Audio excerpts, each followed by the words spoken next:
Hi, I'm Adam Rombell, editor of the Central New York Business Journal here on February 13, with some thoughts on the current state of the national and local economy, specifically talking jobs.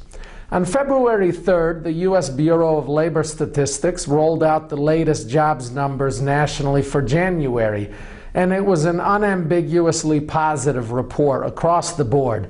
The national unemployment rate fell to 8.3% from 8.5%. Payrolls increased by 243,000.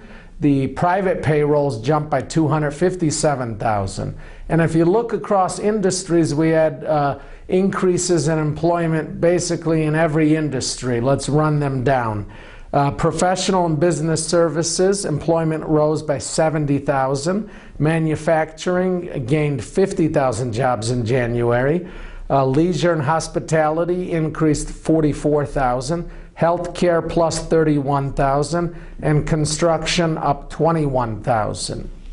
And then a few days later, on February 9, the Labor Department rolled out its unemployment first-time jobless claims data, and jobless claims fell again, and the 4-week average declined to the lowest level in 4 years. So these back-to-back reports are showing that we have an improving job market, and the improvement has shown some acceleration in the last couple of months. However, even though there's some strong positives taking place, there are some negatives here, and there are some tales of caution to know as we move forward and what it might portend for the future. The caveats are these. Let's run them down. There's about 5 of them.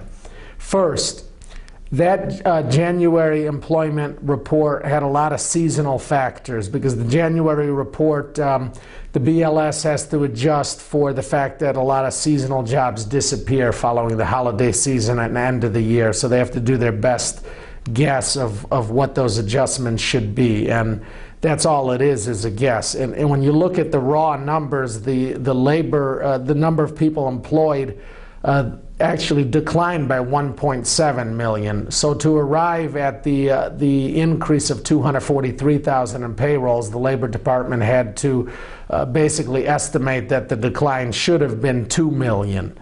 Also, population adjustments. The 2010 census data had to be incorporated into the latest numbers, and the BLS added 1.5 million people to the population. The problem is 1.25 million were not in the labor force. So we have the number of people not participating in the labor force is increasing. We've seen a steady increase in that, and it jumped by 1.2 million in January. And the labor force participation rate fell to 63.7%.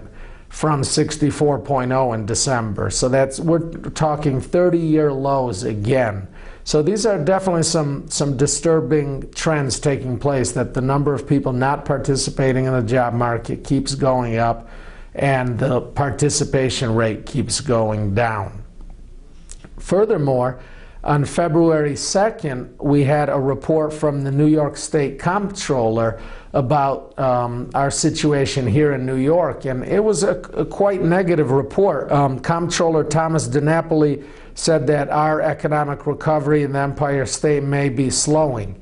He said that since July 2011, the state has lost 11,200 private sector jobs, and the acceleration in employment gains that we had seen the previous couple of years, where New York was actually doing better than the nation, has slowed, and we're now falling behind the national growth. He estimates that New York's gross domestic product will grow only 1.7% in 2012, lower than the projections of about 2% for the nation. Also, the average salary of jobs created in New York in the last couple of years is more than 40% lower than the average salary of jobs lost in that recession. And 3 upstate cities continue to lose jobs since the end of 2009. Binghamton lost 700 jobs, Ithaca shed 1,000, and Albany lost 1,700. So there are definitely some concerns on the state of the job market in New York. March 8 is when the New York Labor Department is going to report its January employment numbers. And ironically, this will actually come a few days after the US BLS reports the February numbers. So we have some catching up to do to take a look at what the latest numbers are from New York and juxtapose that against the national picture. But to recap, basically, we're seeing some positive signs of an improving job market nationally, but we have to look at some cautionary data on some disappointing labor force participation data and also some weakening of the momentum here in New York. But stay tuned till next month when I'll be back to comment on what the latest numbers show. Once again, I'm Adam Rombell with the Central New York Business Journal.